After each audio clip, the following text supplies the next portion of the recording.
Predictive modeling is a statistical approach to predict the outcomes of a model built by analyzing the data. In this video, we will apply a predictive modeling approach to curb the problem of population explosion in India. The main objective is to understand the determinants of contraceptive use among married women in India through predictive modeling. So, before start the tutorial, let me introduce that Great Learning has come up with a brilliant idea, that is Great Learning Academy, where you will get almost 80 plus free courses, and after completing your course, you can claim your certificate as well. And if you want to do these courses in a mobile application, that is also possible using Great Learning app. So let's get started with the tutorial.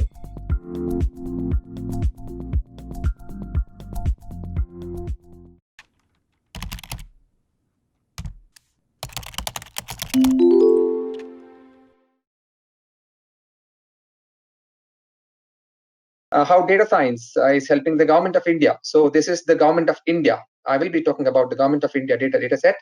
How government of India is helping the data science to curb the problem of population explosion. And as all of us know, this problem has been an age-old problem. So we will look into some of the historical things, and then we will look into the real-world data and how analytics can be used on real-world data to drive decisions. Okay, at the government level, decisions at the government level. Predictive modeling. This will be focused on predictive modeling, and we will be studying along with me. All of us will. I will be taking you through. It's a walk the talk. I will be taking you through CART as a predictive modeling approach. Okay. Having said that, let's move on to the presentation. I will give you a short introduction about myself. Okay, this is me. Okay, I have done my engineering in chemical. I have done my studies in chemical technology. So I'm a chemical engineer by profession. I completed my bachelor's in 2003 and master's in 2006 from this famous institute. I don't know how many people know about this institute. If you're in Bombay, you will know this. In Mumbai, this is called as Institute of Chemical Technology, ICT, University of Mumbai. And this is where Mukesh Ambani also graduated from. So the alumnus, there are a few illustrious alumnus. Dr. Anji Reddy, there's so many illustrious alumnus from this university. I'm a chemical engineer by profession. So what I did after that, so 2006, after my education, I got my first job. I did my first job with eValueServe. I'm sure some of you know about this firm, eValueServe. They're one of the pioneers in knowledge process outsourcing. So this was my first organization, eValueServe, in 2006, and my first job was in the field of pattern search and analytics. So that is the link to analytics. Okay, and I have been doing analytics all these years, but it was very, very, very. I would say in 2006 and 8, it was very low level, like EDA compared to what we are doing now. It was just EDA, and we used to call this analytics. We still call it as analytics. Only EDA, no predictive modeling, nothing. Also, okay, 2008. And after in 2008, I joined another company. I switched over to a manufacturing company. This was a service-based company, and now this company is called Ashland, the company which I'm working with.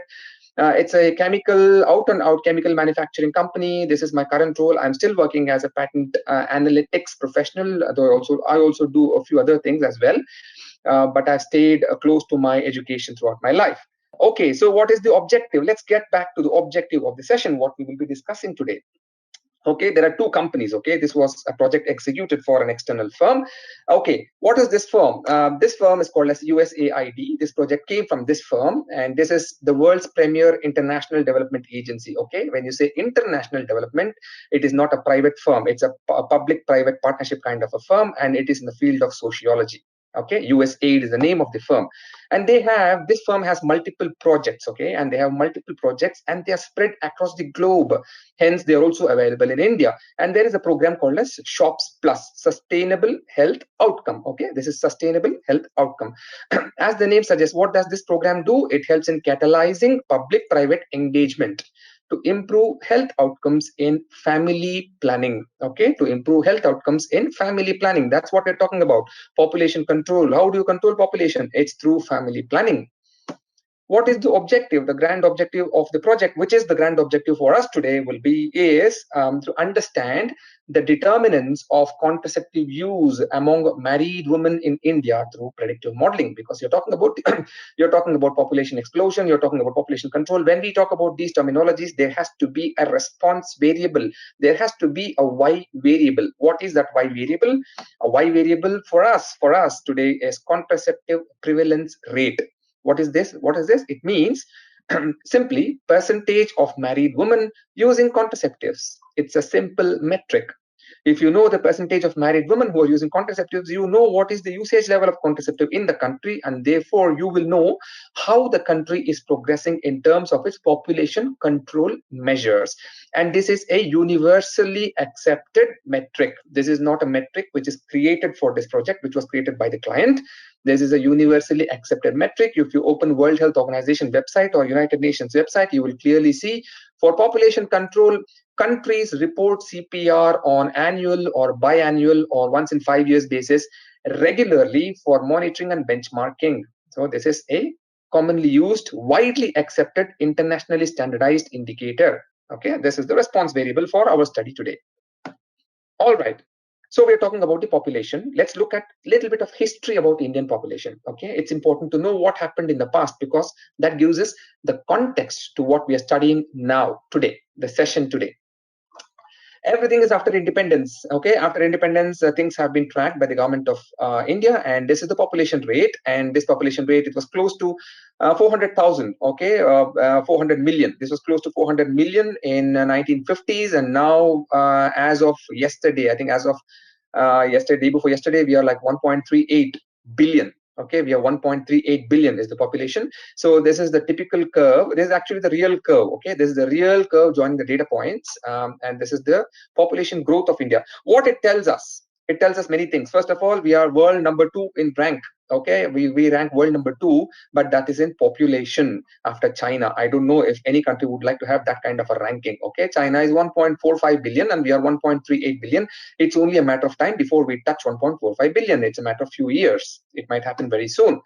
Since we are so much in number, population is so much in the country, the population in the world is 8 billion. I would say 7.5 billion. Current world population is 7.5 billion. That means if you randomly disperse, statistically speaking, all Indians across the world, and if you pick a small sample of 6 people, 1 in every 6 person will be an Indian. Okay, that is what statistics says. 1 in every 6 person will be an Indian, randomly, statistically speaking.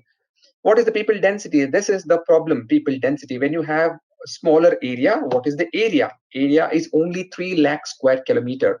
This is the major problem we have. United States is 10 times bigger and it is 1/10 of population. So imagine the advantage. We don't have land area.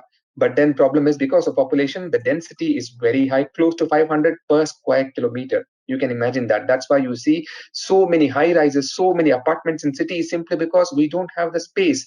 Vertical integration is the way out. We cannot say no to people. We cannot say no to people because I cannot give you a house because population is too much. No, that's why you find so many high rises in cities, majority of the cities in the country. The median age is 28.4. This is important because, okay, this is important. Why? Because this is the demographic dividend.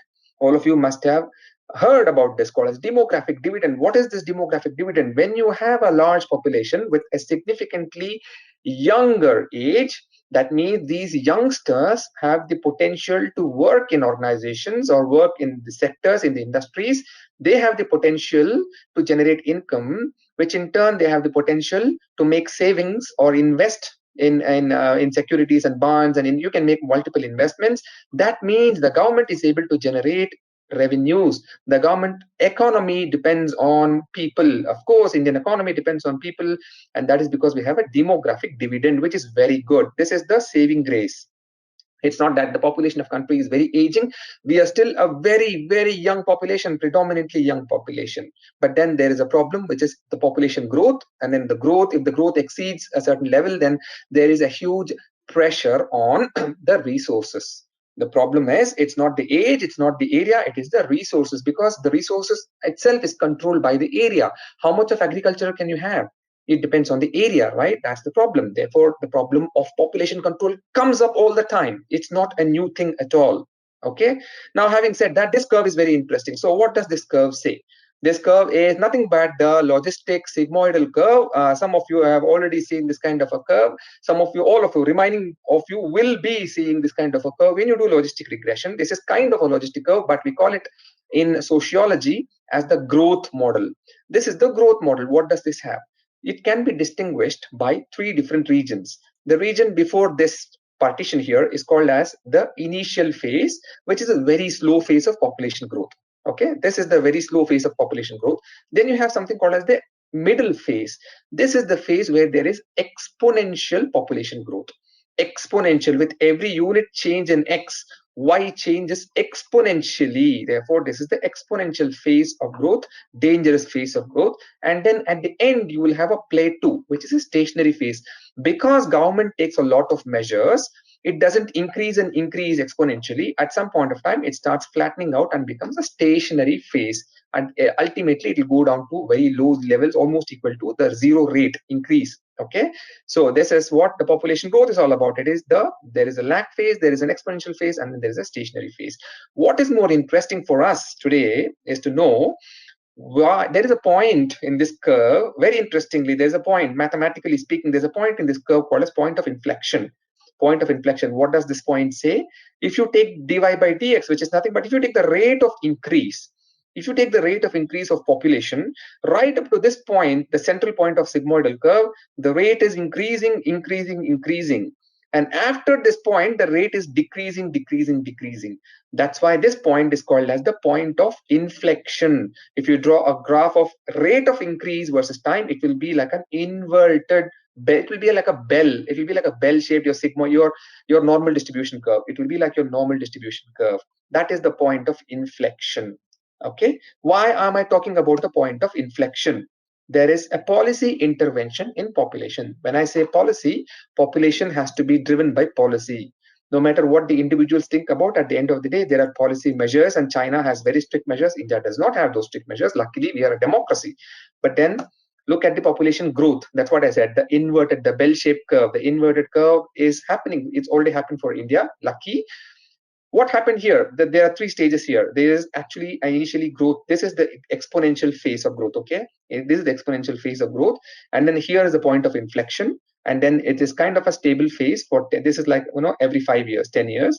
For 10 years it was stable, and then it came down. The rate of increase in population has been coming down, and currently the rate of increase in population is around 1.5%. This is the very recent statistic. Okay, we hit inflation here, and then we came down. Initially it was increasing exponentially. What happened behind this? This is your diagnostic analytics. What happened behind this? 1952, let's go back. 1952, India was the first country, I don't know how many people know, India was the first country in the world to have a official family planning policy. We had an official family planning as a policy, the first country in the world to do that. In the 5-year plan of 1969, somewhere here, okay, in the 5-year plan, the government recognized that based on the data they had, population is increasing exponentially, which is not good for the country. This is not good for the country. What if it keeps increasing? It is not good for the country. The government had come up with an agenda to reduce the birth rate by 0.7% in the next 10 years or in the next 5 years. They planned for 5 years. The agenda was to reduce the birth rate by 0.7%. And how do they do that? Of course, the only way to reduce the birth rate is by using contraceptives. That is what it's all about. Contraceptive prevalence rate, usage of contraceptives is all about using contraceptives to reduce the birth rate in the country. So the government launched massive campaigns around 1970s, massive campaigns to increase the usage rate of contraceptives in the country. Okay, it sustained until 1985, and even after that, till now, till date, you see lots of ads. You have commercial brands, not only Government of India subsidized brands coming up. So it's still happening. It has to happen. It has to happen. But in 1985, there was the point of inflection, which I'm talking about.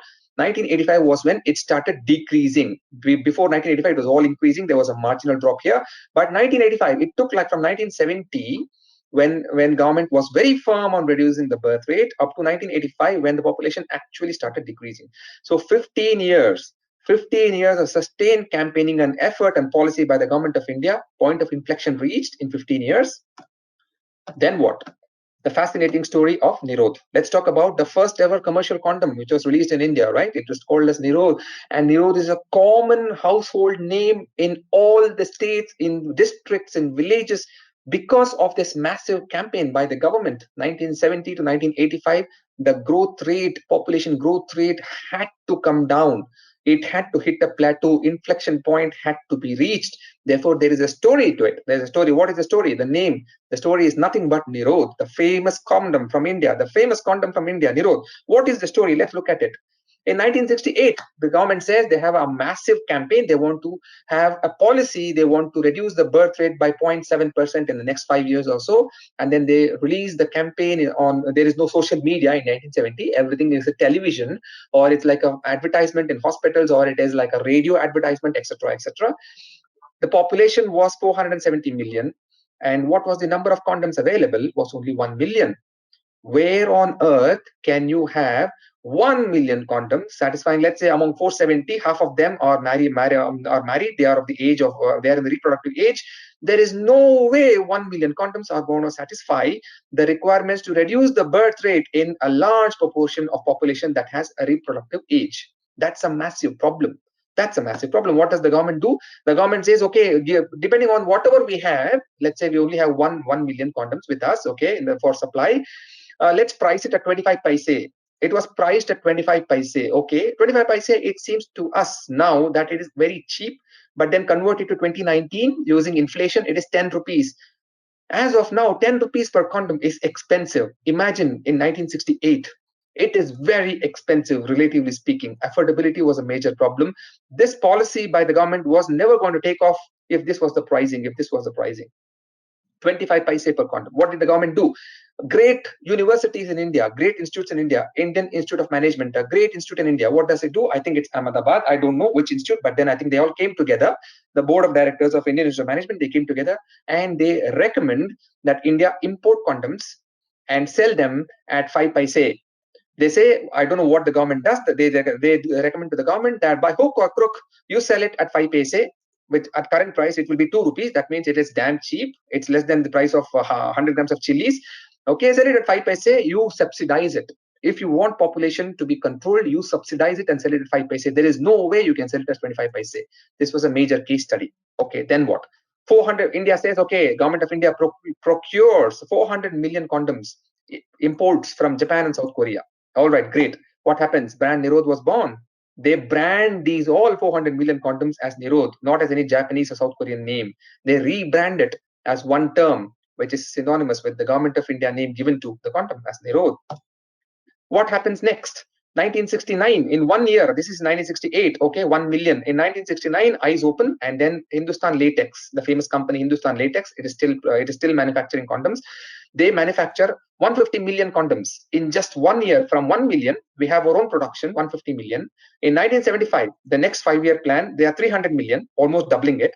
In 1985, in 10 years, they triple it to 800 million. 1985, the country had 800 custom India manufactured, made in India, make in India manufactured condoms, 800 million, to satisfy the requirement of its population for population control. That is why by 1985, the number was sufficient enough for reaching inflection point in the population growth rate. That is the fascinating story of Nirodh. It's interesting to know. So what is the bottom line so far? The bottom line is analytics. It will always be analytics. What is analytics? Data-driven decision making. The art and science of data-driven decision making. The government of India, as like many other democratic governments in the world, always they use day in, day out, they use analytics to make data-driven decisions. It's always happening. It will happen in the future. The only thing is the scale of data has increased. The scale of data has increased because you have multiple technologies available. Computational power has increased because you have computers and laptops and systems that can crunch data at very high speeds. You have quantum computing. This is the era of quantum computing. So that is the story background. This is the flashback. Now let's cut back to 2012 and then 2018. 2018 is when the project was conducted, and 2012 is the data. So let's look at the data now. Before that, 2019, so we think that, okay, population growth rate is 1.5%. If anybody asks you what is the population growth rate of India, it is currently around 1.5%. Okay, year on year we increase by 1.5%, but still that is also high. So Narendra Modi says in 2019, there's an independent speech. This is live. This was recorded live. He says the issue of ever rising population, though he acknowledges he acknowledges the population is still increasing, though it is 1.5%, it is still increasing. Okay, the ever rising population is a matter of concern, so he acknowledges it is a concern in 2019. And he says a small section of a society which keeps their families small deserves respect.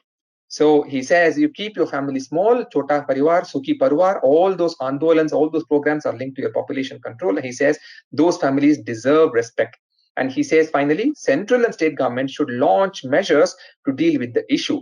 It has been the central plank. This has been the election manifesto of the government.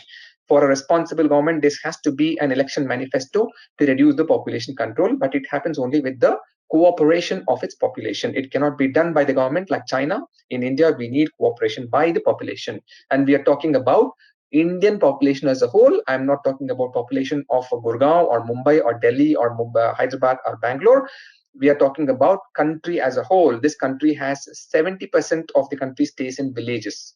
We are talking about a dominant proportion of population where the people are from villages and districts. They're not from urban centers. Okay. Having said that, now let's look at the flash forward and let's look at the data. So this is what you are doing, which you will be doing, and I will be talking you through each of these steps. Okay, data preparation, and we will talk a little bit about EDA. I will talk about a little bit about I will talk about predictive modeling, what was done for the data, and then we will see what were the conclusions from the whole data analysis, from the whole business analytics project. Okay, so everything starts with the data preparation step. Therefore, you have to understand what is data preparation. Before even you start data preparation, you have to understand what is data. So what do you do? The first thing is the veracity of data. I don't know, you must be knowing, I'm sure all of you must be knowing, there are 5 V's for data. Data has 5 V's, all of you must be knowing this. One of the V's is veracity. What is veracity? Authenticity. Your data source has to be authentic. So since this is Government of India, we take it on face value that the data source is authentic. But many times when we Google and we find data sets, we feel that, okay, we have a great data set to work on. There is always a question mark. Please check the authenticity of your data. Veracity is very important. One of the 5 V's is veracity. Okay, so what is the data we are talking about? Let's look at what is the data we are talking about. Government of India, the source is Government of India, and the data set comes from something called as Annual Health Survey. This is one of the largest, if not the largest survey in the world. It was conducted in the year 1912 by the Government of India. Imagine the largest survey, one of the largest surveys in the world. It's a massive, massive data set. Why the government does this? Because I already told you it does, because it is required by World Health Organization. You need to benchmark and monitor your health indicators. Family planning is a major sustainable development goal by the United Nations. It is a major health indicator. It will be talked about even in the future until we are like 2050s or 2060s. It will be talked about. Okay. When was it launched? It was in the year 2010. Government of India launched this survey. It is almost akin to your census survey. The scale of this data is almost akin to your census survey. So imagine the cost involved, imagine the operational issues involved. And it was carried out for 5 states. Okay, it was carried out for 9 states rather. And these states are called as Empowered Action Group states. And these are 9 of the poorest states in the northern and northeastern parts of the country. Northern and northeastern parts of the country, 9 of the poorest states. And the analysis, what was done for the client, was for 5 states of Uttarakhand, Assam, Odisha, Jharkhand, and Chhattisgarh. Okay, and it was 5 states, and each one massive data set. So the most recent survey, survey was conducted in 3 years, 3 consecutive years, to measure if there is any increase or decrease, relative change. So what we did is, what the project involved, selecting only the 2013 survey, because this is the most recent survey data. Now forget about 2011 and 12 because they are not so recent. 2013 is the most recent survey data, and this was the data what we will be studying today in our analysis. Who are the subjects in the survey? And the subjects are currently married women. There are many subjects. Okay, this survey is actually a massive survey which also includes a lot of questionnaires on women, men, children, lots of questionnaires. But then there is one set of questionnaire that is related to currently married women in the age of 15 to 49 years. This is a standard. In fact, this is again the World Health Organization recommended standard. When you do this kind of sociological surveys, the age coverage has to be, particularly for married women, when you want to measure the contraceptive usage and family planning success program, the success rate of family planning programs, you will have to include these This should be your criteria. These are the subjects. And what is the combined data set? The combined data sets for all 9 states is 6 million. For all 9 states, it's 11 million. The client only requested to work on 5 states, and the combined data set for these 5 states is around 6 million. 6 million records. Okay, the number of rows are 6 million. Number of rows 6 million, 60 lakhs. 60 lakh records, and there are 201. There are 200 variables, approximately 200 variables. Okay, for each state there are 200 variables to be analyzed. This data set is active because it's Government of India, and Government of India, most of the data sets which are major policy, which have major policy implications, they publish it as open source. And this is very recent phenomenon, which is really good for us, which is good for the country, because they keep it very transparent and open. They say we are not fudging anything. It's very transparent and open. The data is available, so you can access the data in 2 sources. Okay, each state data, I cannot open the Excel file here. Each state data is 500 MB size. Each Excel file is 500 MB. You cannot open it on your Excel or on your system. Okay, the system will crash. It's too big for Excel to open. It has to be read in R or Python and then analyzed. So this is one source. The other source is called as data.gov.in. It's available. This is more of a district level granular data. This is more of a full state level data. Both are data sources which are available. We have checked the veracity of the data. What do we do next? We will look at the data snapshot. What are the data? What does the data talk about? What are the variables in the data? The variables, all variables in the data except age are nominal. All the variables in the data except age are nominal. Okay, so nominal data is categorical data. So that's like the real world data, sociological data, and this is what happens when you have this kind of sociological data. The variables are predominantly nominal. That means you can use certain predictive models. You cannot use a certain predictive models, right? Predictive modeling techniques, as some of you might have done this already. So okay, that's it. What do you do? There are 2 response variables in this data. One is this is the survey question. So response comes from a survey question. Are you or your husband currently using any method of contraception? Yes or no. Binary response, 0, 1, categorical variable. This is the primary response variable. This is the Y variable in our study. And there's a second Y variable. If the woman is using, she is asked what is the most common, what is the method that she regularly uses, which is the most frequently used method. So whether it is this more important, because we want to know, the client wanted to know that what is the percentage usage of modern contraceptives among all contraceptives which are used by women, because this is modern. Modern is more easy to manufacture. It does not involve terminal methods like sterilization or tubectomy or vasectomy. Okay, we will be focusing on majorly the major variable, the most important variable for population control, which is used as a metric, contraceptive prevalence rate. It comes from this variable. Okay, what are the variables? So variables can be grouped. Okay, and variables come from different dimensions, right? Variables are like they come from different dimensions. What are these dimensions? Key dimensions. One is demographic. Demographic variables. What are they? Age, education, whether it's a rural or urban household, what is the religion of the woman, say what is the social class, scheduled caste, ST, OBC, general, and how many children she has. Demographic variables. Socio-economic variables. What are the socio-economic variables? Wealth, social as well as economics related variables. Wealth is an economic variable. Occupation is an economic variable. Relationship of the woman or to the head of the household, this is a social variable. This also is important. We will see that why this variable is important in the whole context of the study. The other category, major category of variables is behavioral variables. What are they? Has a woman, the survey is asking, the survey questionnaire has one question which says, have you been contacted by a health worker telling you about the benefits of using contraceptive pills, for example, condoms, for example? Okay, counseling.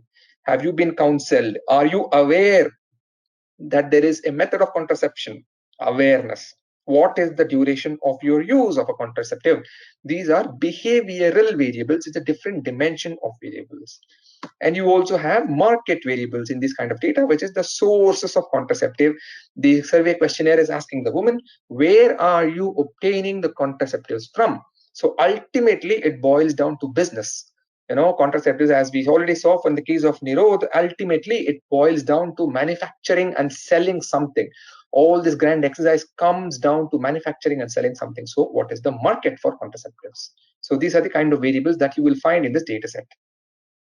Okay, sample session. For this session, we will only pick one state, which is Odisha, and Odisha has overall for 3 levels of survey, 2011, 12, and 13. They are like almost like 12 million records, 12 lakh records. We will only choose the last year of survey, the most recent year of survey, and then the data set has 3 lakh records, approximately 3 lakh records. The columns are still 201. 201 column. We'll do it for the state of Odisha. Okay, data preparation. So we saw what is data, veracity of data. What is data preparation? Time on any analytics project involves 60% of data preparation. That is the reason why I am talking about data preparation. Any analytics project, 60% of your time is spent on data preparation. Okay, only 20% after this, you have done all the hard work, heavy lifting, dirty job. This is the dirty job. After you do it, 20% of your time is spent on EDA. And after you have done this, you've racked your head, you have done brainstorming, all done. Only then you have that refined data set which is available for modeling. So read.csv happens here, because you don't have to worry about authenticity of the data. All you worry about is missing values at the end of the day. I think not more than that. Okay, but then in the real world, it's a tough game. And you will have to spend 60% of your time in cleaning the data. It's a big headache. Steps involved in data preparation. So what I will do now is the slideshow. I will toggle my slideshow with my R console, and wherever there are lines of code which I think which are relevant, which I should be important for you to understand, I will do it live. Okay, I'll run the codes live wherever I feel it is relevant and important. I will toggle to my R console, and then I'll toggle back to my presentation. So I will be doing that. That will be the methodology of this presentation going ahead. Next few slides. Okay. The first two sets, what is the first two chunks of code? We are still in the data preparation stage. Okay, we are still in the data preparation stage. What you generally do is, after you set your directory, you install your libraries. What you generally do is you load your data, whatever is your data, and you check your dimensions, and you remove ID variables, and you remove non-relevant variables. This is something which you do even when you do your EDA. But then we are talking about the initial step of data preparation. So imagine when you want to do this in your initial data, which is kind of unclean, massive data, you have to read about each 200. There are 202 columns, right? There are 200. Before you do this, there are 202 columns. You have to remove columns which are not relevant to the data with your study, which are not relevant to your study. How do you know? Because this kind of a survey data will have columns on talking about what is the infant feeding practice. Is the mother feeding an infant with something else? So that is a big chunk of data, not relevant. It will talk about geriatric old age people in your house. How many people are old age? What is their age? What is their disease? How many people are died? So these kind of variables are not relevant to the current study. Therefore, when you do your data preparation stage, it's important to delete variables which are not relevant to your study. Careful deletion is very important, because you will have to know what is relevant and what is not relevant. For that, you will have to read your survey questionnaire. So that was one big headache, which I'm not showing it to you now, and we don't have to do it, because you have to read the survey and remove the variables which are not relevant to your study. From 202, it is coming to 62. So 140 variables gone. To remove 140 variables, I spent close to 2 weeks by reading the survey. Okay, a survey question, each one after the other. It takes a long time. Okay, this I will not do it, but we will run one big chunk of code. We will run it together. What we will do here is calculate CPR. I will calculate the CPR. Okay, this is the response variable. Remember, I told you, and this we will have to remember: contraceptive prevalence rate. The focus will be, this is the Y variable, this is the response variable. Among married, and the client also wanted extra filters, and he wanted to remove non-pregnant women from the data, and he wanted to keep only non-pregnant women and fertile women in the data. It was a specific requirements, but nevertheless, CPR is still a CPR conditional on these additional factors. Okay, so what you do is, once you remove all your variables, you have to do some imputation. And what is the imputation? Imputation, which is something which is common in all kinds of machine learning and predictive modeling techniques. Imputation is when you impute for your missing values, and then how do you do that imputation is the big question. So when it's a numerical way, when you have a continuous variable, you impute either through the mean or the median, or maybe some distribution. Okay, that's always, there are different methods to do imputation. But when you have categorical variables, you have the major method of imputation for categorical variables is impute missing values by the mode. in that variable. That is the most frequent observation in that variable. If it is a binary response 0 1, find out what is the most frequent of the response, whether it is 0 or 1, what is the majority response, and then impute the missing values with the majority response. In this case, we could not, we cannot do that. Okay, why? Because the World Health Organization recommends that when you have CPR as a variable and when you have missing values in that column, World Health Organization recommends missing values have to be imputed with the minority category, not with the majority category. There again, follow protocols. Again, follow protocols. Just any imputation is not advisable, because you're answerable to your client, and the client says, how did you impute the missing values, my dear friend? He said, the answer would be World Health Organization recommends imputing missing values with the minority category. Okay, and once you impute the missing values, you have to validate your number. You get some percentage, right? You get some percentage. CPR is a percentage. We will see how this comes. If CPR is a percentage, how on earth I would know that this is the right percentage for the state of Odisha? How on earth will I know that? Because data set is available, but then somebody has to tell me this is the right percentage. For that, government has given different fact sheets, annual health survey fact sheets. You can check this fact sheet where the CPR percentages are given for every state when based on the same survey. Based on the same survey, government has analyzed, and then those are EDA. All of them are EDA charts. They've not gone beyond EDA. And in one of the EDA charts, they have given what is the CPR rate at the state level. The same data, EDA done by the government and published by the government. So when you get your CPR, you will have to compare the CPR with what is published by the government of India and validate it before even you move to the next step. Okay, I'm going to now toggle to my R console, and we will run the code number, lines of code from 1 to 116, and we want to see what is the number. Okay, it's already ready here. I'm going to do it from here. Okay, the data is already ready. Okay, so this is the data set. Okay, this is the name of the state. I want to do it from here up to 116. All right, 116. It takes some time. Yes, this is massive data. Yes, good. There you go. 69.3%. 69.3% is the contraceptive usage rate in the state of Odisha among the married women, according to our calculation. But then when we look at the Government of India figures, it is 2% extra. Government of India reports the CPR among the women in Odisha to be around 72%, 71.5%. It is 2% extra.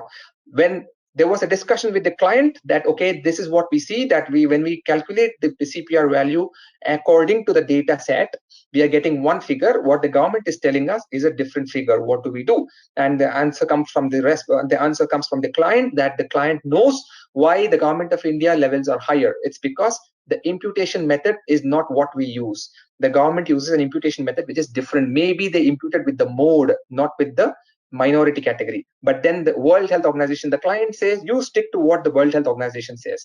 You stick to that, even if it is an underestimate. Because we are imputing with the minority category, CPR is an underestimate, and we know that because Government of India is giving us the CPR value to be 71.5% or 72%.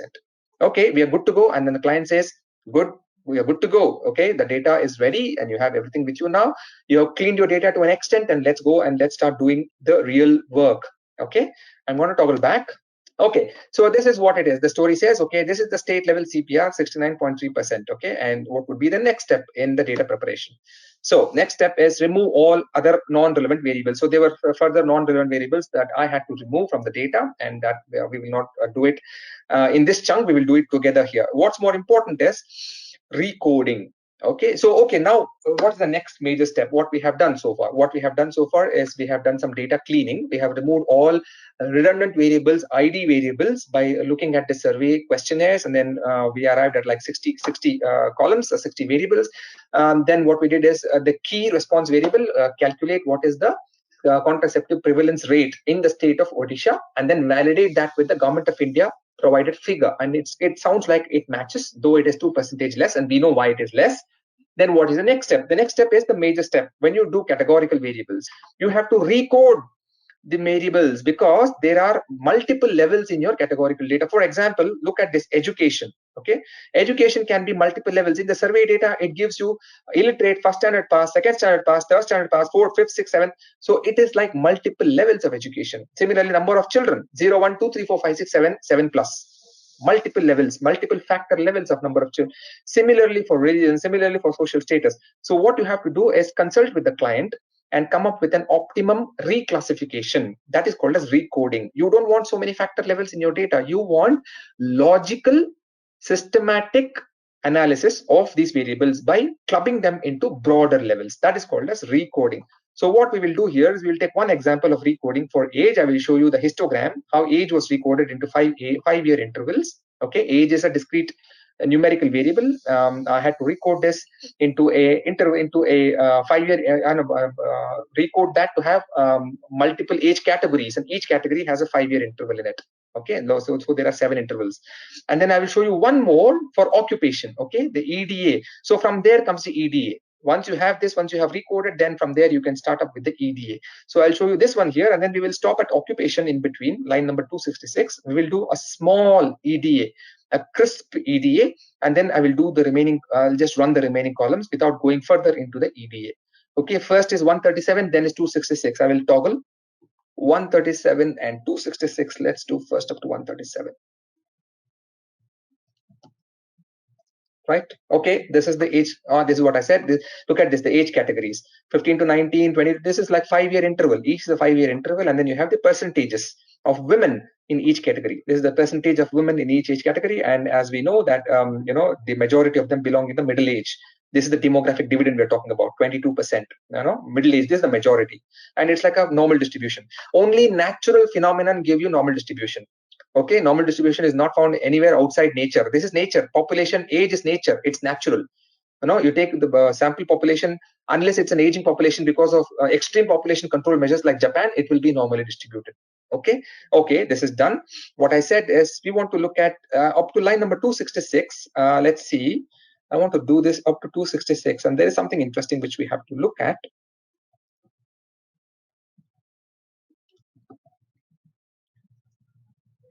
Right, this is what it is. Let's see what this says. This is where I want to look at the occupation level. Yeah, there you go. This is the occupation level.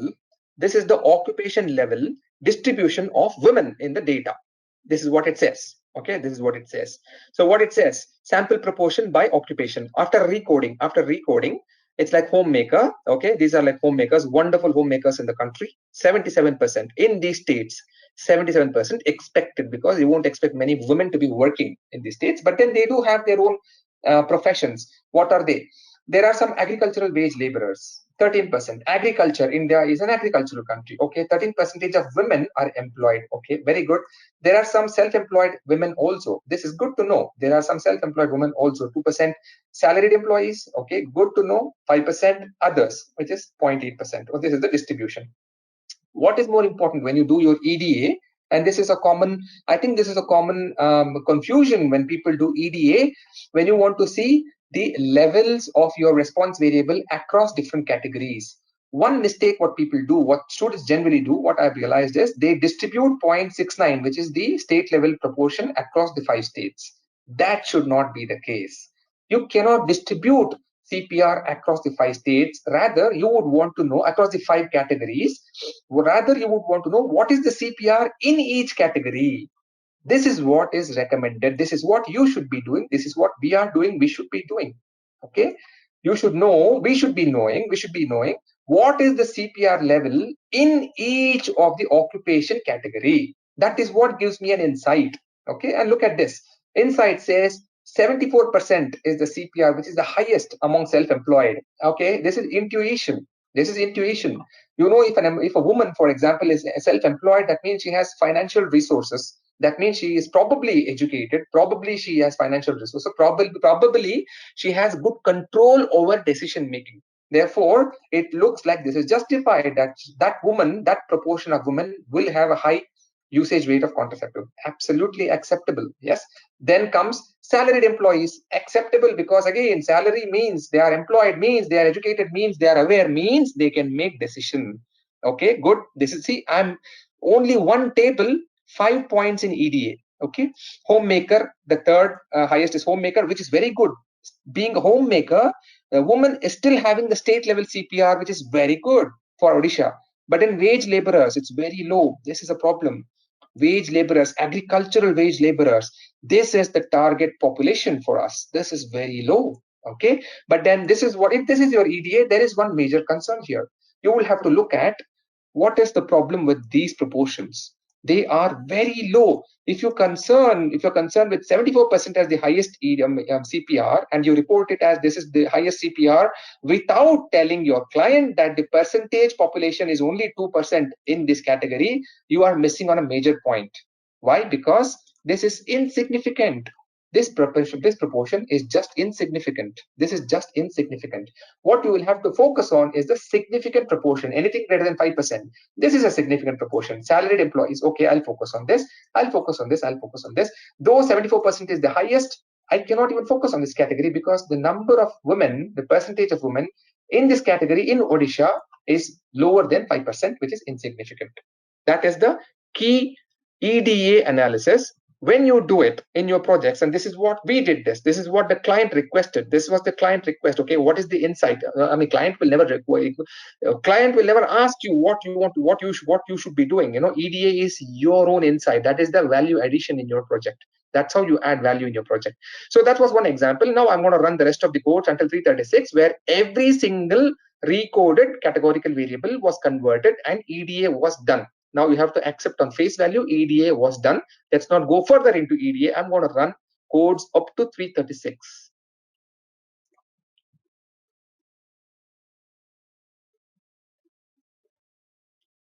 All right. 336. All right. Going, yeah. Okay, this is done. Yes, up to 336. What next? Next comes another picture in data preparation. So this is which I wanted to show you, economical variables. There are 22 economical variables in the data. This data now we have handled in the earlier slide. We have handled occupation, all demographic, behavioral, and social variables. We have handled all demographic, behavioral, and social variables. What is remaining is the economic variables. And what are the economic variables? It talks something about what is the economic status of a household. What is the financial status of a household? How? This survey is asking a woman, what is the home structure? Does the woman own a fan in the house? Is there a TV, radio, phone, bicycle, scooter, tractor, gas, electricity, borewell, tap water, sanitation? What is the ownership of agricultural land and what is the ownership of a house? All these variables, there are 22 such household variables that gives information about the wealth, the status of the woman in a household. Yes, very good. What do we do next? These are again nominal variables. Now, when you have this kind of a data, again, there is a problem. There are 22 variables. The problem is these 22 variables will be highly correlated. Because you know, right, when in a house where there is a fan, there is more likely to be a TV, there is more likely to be a radio, there is more likely to be a phone, bicycle, scooter, tractor, etc., etc., etc. So there is a high degree of correlation, though correlation is not the right word because we are looking at categorical variables. I'm just using the word for the sake of understanding. They are likely to be highly correlated. What happens? Then you have multicollinearity, so-called, but this is a categorical variable. How do you handle this? You have to reduce the number of dimensions, and you can do it by principal component analysis. It is in one of your major modules. You will learn about that. If you have not done so far, don't worry. It's principal component analysis. And how do you do this for categorical variables? That is the problem.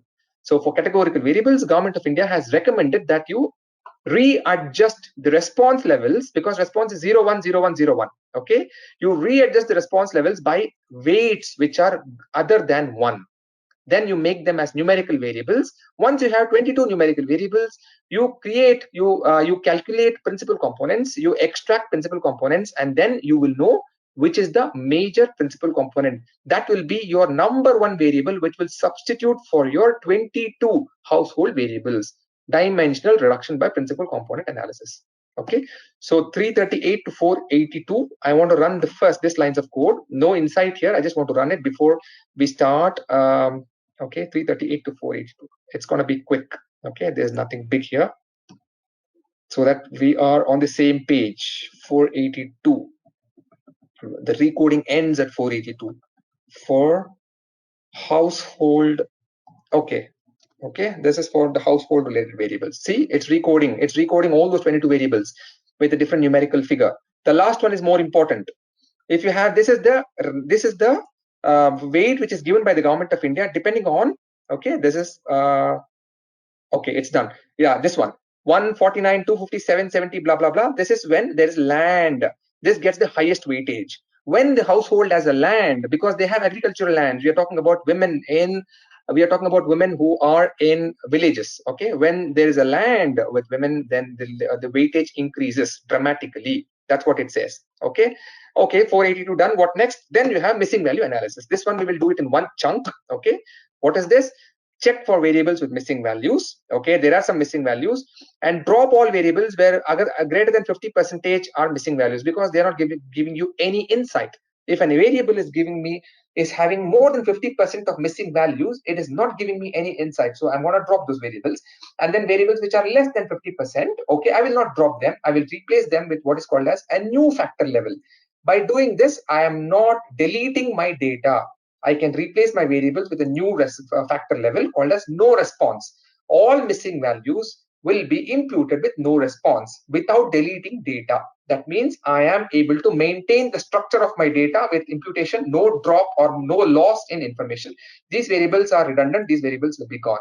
So 485, I want to run up to 591. Okay, it's going to be quick, 485 to 591. Before we do principal component analysis, 591.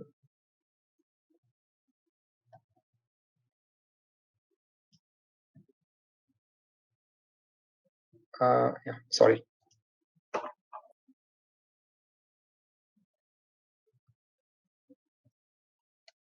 All right, this is 591. Let's do it.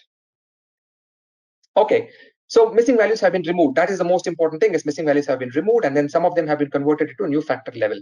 That is the most important thing what we did now. Okay, okay, this is done. What is with EDA? Now we have seen EDA with one. Now I want to show you I want to show you 2 lines of code, how principal component was extracted based on those 22 household variables and what was the insight. Before we move into predictive modeling, 2 slides, and then we'll have conclusion 1 slide. Okay, how it was done. Split, important. When you do your analysis in your real world data, before you do principal component, if you are required to do principal component analysis, you will have to split the data into test and train. You will have to test the data, and because information will leak if you do not do this, and if you run principal component on your data, your information from your trained data leaks into your test data. So this is a major concern. Please don't do principal component. If you have to do it on your data, don't do it before splitting it into test and train. Okay, so this is 600 to 616. We will do it in one shot. 22 household variables transformed into factor levels. Yes, we have already seen that. And then into numerical type. This is 618 to 635. Principal component analysis will be 638 and 639. So let's do up to 635, 600 to 635. Yes, 600 to 635. Yes, everything is numerical variable now for principal component. At least for those 22, for these 22 household variables, I've converted them into numerical variables using weights given by Government of India. Okay, 635 done. What I will do next will be 638 and 639. Only 2 steps. Principal component analysis. Okay, it is okay. What I want to do is I want to see first the scree plot. There is something called a scree plot, and I'll show you what is a scree plot. Okay, this is the scree plot. So before you do principal component analysis, people who have already done advanced statistics, there is something called as a scree plot, where you will understand and you will check what should be the number of principal components you want to extract from your variables, the number of dimensions that you want to extract, number of principal components. So what does this say? I will toggle back and I will say this is what it is, and this says I can extract 4 principal components. I can extract 4 principal components because they explain majority of variance in my data, and then beyond that, not necessary. I can extract up to 4 principal components to reduce 22 variables into 4 variables, dimensional reduction. But then we only want 1 variable because we want to calculate wealth index based on just 1 variable. And that 1 variable happens to be your first principal component. That's what it is. Just take the principal component score for the first principal component, that becomes your wealth index. Your wealth index is ready once you extract your first principal component and you know what are the scores for the first principal component. Okay, 642 to 644. Yes, this is done. Okay, it might take some time. Yes, done. I have my principal components. There you see, you have different loadings. There are first 4 principal components which have the loadings, and the first principal component, which is the major principal component, explains 24% of variance in my data. That's okay. I need only one variable. I need the first principal component. This is again recommendation by Government of India as well as World Health Organization. Okay, once you have this, what you do is, there are some missing values even in these columns. These are now numerical values, numerical variables with missing values. I mean, principal component which has been extracted also has missing values. What I have done is I have imputed them with a median. Now this being a numerical variable, I can do imputation either as a median or as a mean, since it is a skewed distribution, because relatively fewer number of healthy, let's say socially very advanced households, and you have a large proportion of socially underprivileged households. It's a skewed distribution, therefore you have to impute with the median. That's what I have done here. And then finally what you do is to split them by rank ordering and partitioning into wealth quintiles. That is the last step. Once you have all the principal components scores, you rank order them, partition them into 20%, top the bottom 20%, next 20%, the third 20%, fourth and fifth. You have quintiles, and each quintile will have 20% of records rank ordered from top to bottom. Okay, so 645 to 717. Let's do it. 645 to 717. It just takes a few seconds to do it. 717. All right, done.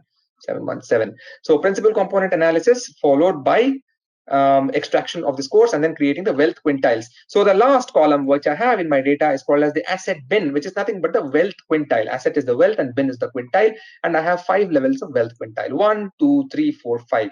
And if I want to know the distribution of CPR in this wealth quintiles, this is the distribution. What does it say?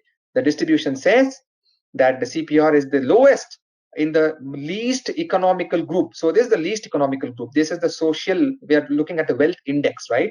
This 20% of population are the poorest of all in that state. The CPR is 8 percentage points below the state level CPR. The second, this is the median. This is the poor to median, second group. CPR increases. The third group, this is the median group. CPR is almost equal to the state average. The fourth group is economically well off. They have 3 percentage points extra. Fifth group, which is the richest in the group, they have 75%. The CPR is 75%, which is really very, very high compared to the state level average. And this is expected. The more is the money, the more is the empowerment, and more is the decision making process. Okay, so this is the EDA, second EDA. Okay, we have seen this. Now, after this, we will have to prepare the test data exactly as in trained data before you do the predictive modeling, the last 2-3 slides. Let's do that. 720 to 807. You'll prepare the test data. 807 is my target now. 805, 806, 807. Right. 807, let me do it. Exactly the same procedure that I used for my test data. Now I have my train data and test data. This is my test data. It also has asset index. It has the 5 levels of economic variable, 1, 2, 3, 4, 5, just like as in my train data. Okay, then what is left? What is left is the grand predictive modeling technique.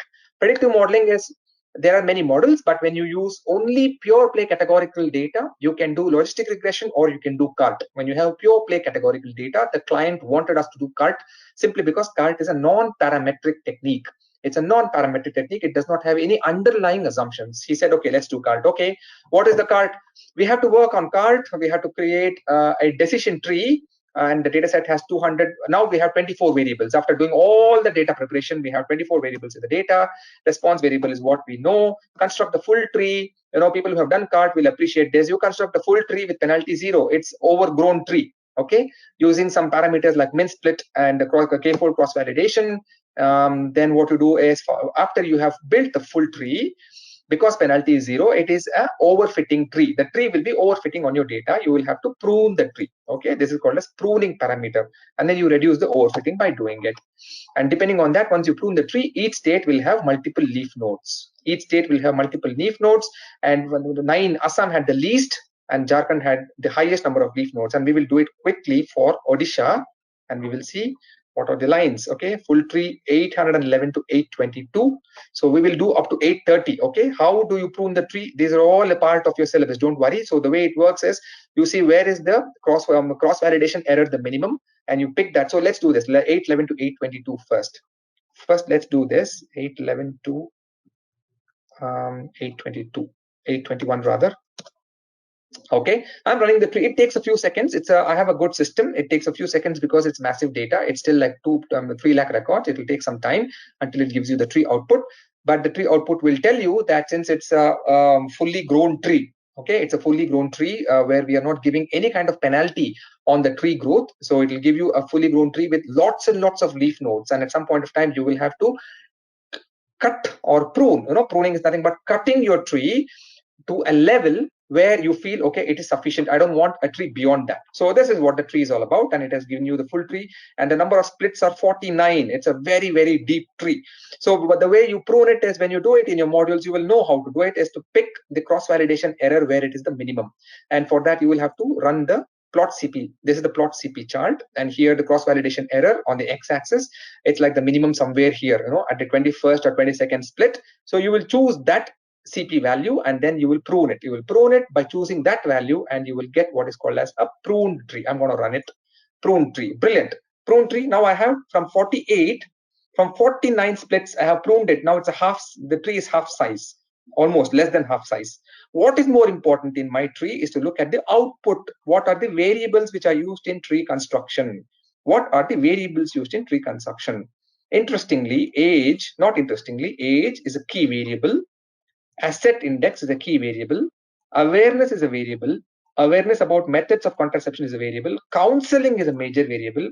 Education is a major variable. Education, rural, major variable. Social group, major variable. Number of surviving female children, number of surviving male children. All these are major variables that influence the contraceptive usage among women. Let's look at the details. I'll just show you this plot. Okay, if you want to see how the tree looks like on this, it becomes very difficult because it's a very, very big tree. Though you have 22 splits, 23 leaf nodes, it is not possible to show on this screen. So I will show you one sample here.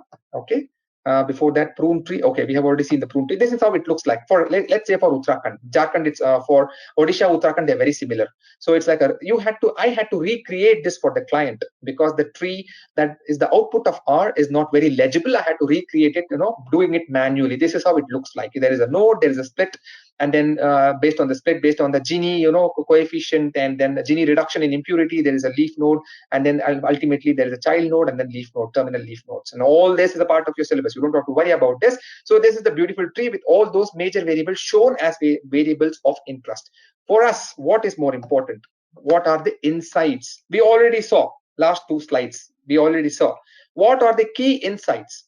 Non-demographic variables are used in splitting. Other than the demography like occupation, education, age, etc., there are a few non-demographic variables which are used in splitting, which was not considered for EDA because EDA was only general variables, not the extra special variables. Among the demographic variables, the most important point for concern or the most revealing factor is the number of male children, the major variable. Higher the number of children, more is the usage of contraceptive. This is stunning. We are talking about 2012, though we are talking about states which are poor. Okay, what does it say? Number of male children higher is the usage rate. In other words, when there are no male children or when there is only one male child in the house, usage rate is low. In other words, when there are no male children or when there is only one male child in the house, population, a woman is not using. She is willing to wait until she gets one male child, until she has given birth to at least one male child or two male children. That means population of girls.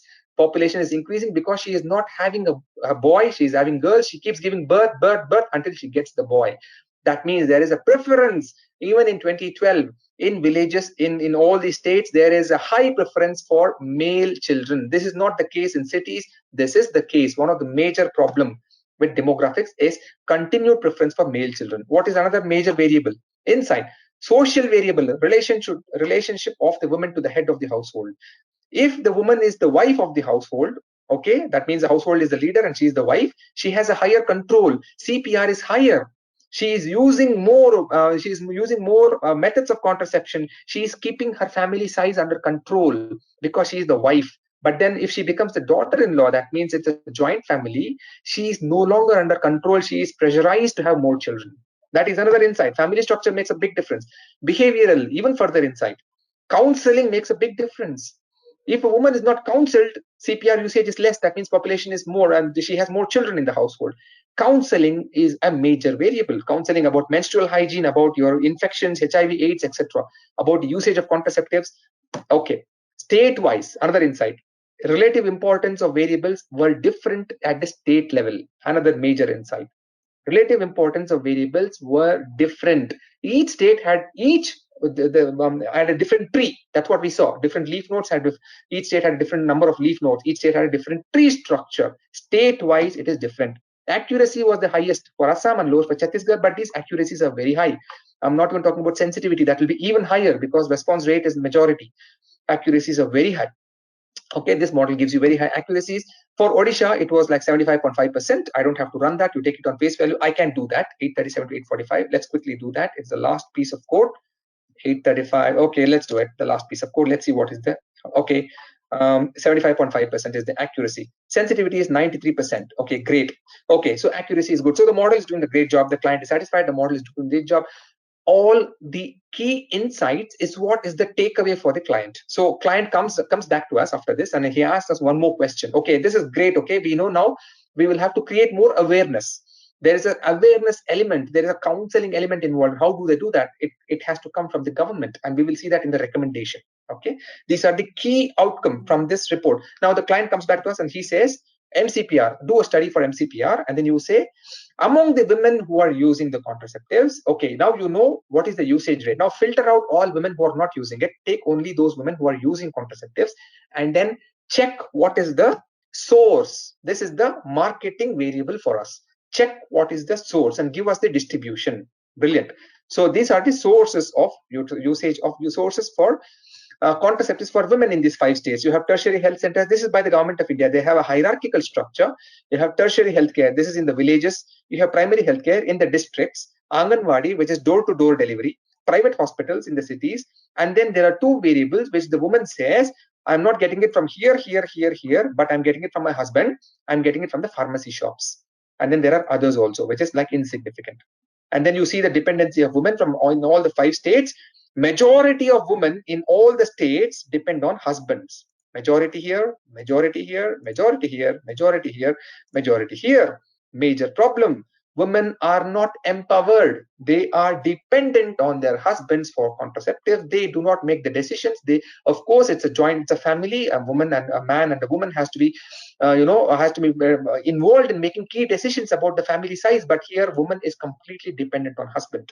What it also says indirectly comes when you look at the recommendations. What are the recommendations? The last slide. Identification of potential customer segments for contraceptive launch. This is what we have seen. And conclusions and recommendations. When you do this kind of a project, it has to be for policy, for the government, as well as for practice. It is policy as well as practice. So identification of potential customer segments, that is what we already saw. Given her demographic profile, given her this profile, that profile, this educational, this homemaker with this age group who is this much of education will be having this much of potential to buy contraceptives. So that is a practical insight. Creation of awareness, that's what I said. Creation of awareness, it's a major policy plank. It has to come from policy. It can also come through practice. Creation of awareness, you have all these ads, but then television and ads and all, or now it is going to all rural areas. So it's a major, even mobile phones for now, nowadays even WhatsApp and mobile phones, they are major modes and media of communication, awareness media for communication.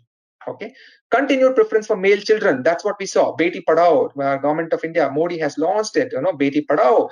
Continued preference for male children. Why do you want to have male children? Why not stop your family? Have two. If you have 2 daughters in your house, it is as good as having two sons in your house. And it's a different question altogether. Why they want male children? It's an age-old philosophy that the male children will take care of them when they are old. That's an age-old philosophy. That's a different thing altogether.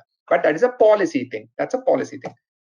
State level intervention. That's what we have seen. We have seen that you need to have intervention at the state level because factors are different for the state. Women access modern contraceptives at pharmacies. This is a practice we have seen. Pharmacies is also one of the major categories. And most importantly, husbands are never interviewed. This is a policy deficiency. We say, okay, you bring up this big social survey, you are not even interviewing the husbands. Why not have a column on husband's nature of a response about contraceptive? What does he think? Where does he buy? What are the limitations? That is again a major policy problem. District level analysis. This is the takeaway for all of you. We have never done, this has never been done on this data, district level analysis. It has been stopped at the state level. If any one of you wants to do it, the data is available for you free of cost. You can download it and do it at the district level. So the first question is dimension and case reduction part of EDA? Yes, absolutely. So it's a part of data preparation. Okay. So when you do your dimensional reduction technique, it's a part of your data preparation, because once you do your data preparation, then you'll do your EDA. And EDA generally, once you reduce your number of dimensions, EDA will be done on the reduced dimensions, not on the full dimensions. So it's a part of a preparation stage. Now, can the students use other algorithm other than CART?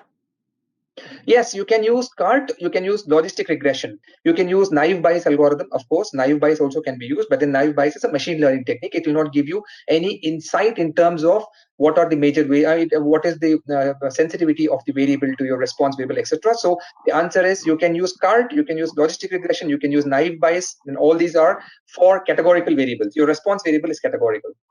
And what about k-means? Can the students also employ k-means for this particular data set? Yes, you can do that. But again, the problem is for k-means, to use k-means algorithm, your variables have to be continuous. It's a distance. K-means is based on the distance measure. In our data, none of the variables are continuous. So for this data, you cannot use k-means. Okay.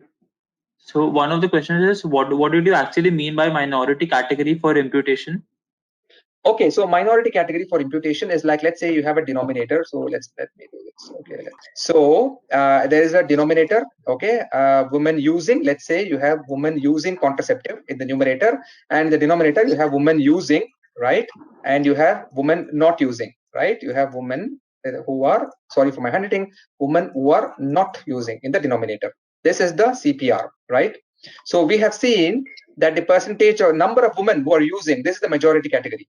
This is the majority category, number of women who are using, because it is 72%. That shows that more women are using, and women who are not using is the minority category. Okay, so when you have missing values, you make all of them. So it's a binary response where it's 1 or 0. Okay, women who are using give 1 response, women who are not using give 0 response. When you have missing values in this CPR variable, you impute them to zeros. This is the minority category. So you bring them here. Okay, by doing that, your ratio is coming down. If you bring it to the numerator, your ratio will go up compared to when you don't do imputation. That's what it is. It's only 2 category levels, right? It's a majority category and minority category. You impute it with the mode. Generally, when you impute it with the mode, 1 is the majority category, which is the highest level category in this variable. So this is the mode. 1 is the mode. Ideally, you should impute it with 1, but here World Health Organization says impute with 0, not with 1. Okay. Atul, I hope that question has been answered in quite detail. So coming to the next question. So should the students treat the outliers and then do the EDA, or should it be the other way around? Absolutely. Before you do the EDA, in fact, outlier removal and missing imputation, outliers and imputation, everything is your data preparation stage. EDA comes only after your data is ready for analysis. So the answer is yes, you have to do it before your EDA. So how do we do dimension reduction or PC on extremely big data? So see, it's whether you have, this is a big data. I don't know what you mean by big data, whether it is a number of columns or the number of rows.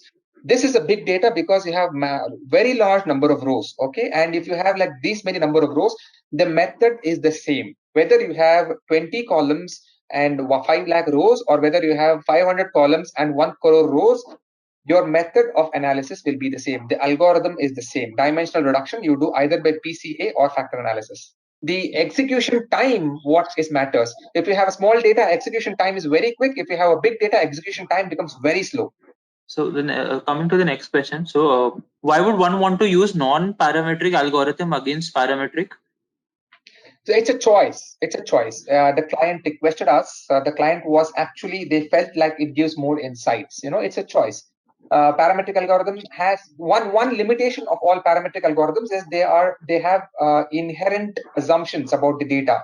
there are no outliers in your data, and there is no multicollinearity in your data. All these assumptions, when you do a non-parametric technique, you don't have to worry about. That is one advantage. Of course, there are other limitations also, but in our case, in this case, the client specifically requested we only want a decision tree algorithm. You can very well do logistic regression, but this was the request from the client. Okay. So the next question: can we use predictive modeling for imputation of missing value? Yes, it's possible. Predictive. I think random forest is one example where you can use predictive modeling for imputation of missing value. Okay, that's a different topic altogether, but it is possible. I have seen data sets where missing values have been imputed using random forest. Okay. The next is how mortality rate is correlated? Mortality rate. No, we are not using any mortality rate in the data. Mortality is a different data set altogether. In this survey, there are lots of columns about mortality of women. A woman when she is pregnant, it's called as what do you call it as pregnancy mortality rate, something like that. So there are different variables, and here it is not relevant. Mortality is not relevant to us. We are only looking at contraceptive prevalence rate. So the next question, Srini, can this big data be held in memory, or this should be loaded in chunks? And if yes, then what are the methods? No, it can be held in memory, because I have done this on a simple laptop. Now I have a good high performing laptop, but it can be held in a decent laptop with a decent memory. Don't do it in chunks. It can be done. The only thing is you cannot open it in Excel. There is no way you can open it in Excel and then you can have a view of all the rows and columns, because each file is 500 MB size. So, but you can do it in your simple laptop. You can do it. No need to do it in chunks. You can do it in one go. Okay. So coming to another concern, so usually I think the data set is split into train and test after the PCA. So which is recommended, splitting the data before the PCA or after the PCA? Oh, it's recommended always do it before the PCA, because when you do it after the PCA, you leak information from your training data into your test data. Okay, that is a concern, so don't do it. Recommendation would be always do your PCA after you split your data. So the PCA has to be done on the train and the test data separately. Okay. So the next question which is on the screen is, if the dataset contains both categorical and continuous variables, instead of using PCA, can we drop insignificant variables, or can we cross-check it with subset selection algo? Yeah, you can do that. That's possible. If your variable is really insignificant and you can easily drop them, you can do that. If the student gets data already in the train and test, then how to go about it? They split the train data into validation? This is very rare, who gives you train and test separately? This is something which I have not come across. Generally, it's the full data, and you do see if somebody is giving you train and test, the assumption would be they have randomized the source data completely and they have given you train and test as separate subsets. That is the assumption. Then you can do separate, the methods which you apply on both test and train will be identical until you do your predictive modeling. If you want to do PCA on train separately, test separately, and then all this the same. The logic is the same, under the assumption that the original data set was nicely and fully randomized before splitting it into train and test. So another question, Srini. So can you please some regression models for continuous response variable other than linear regression?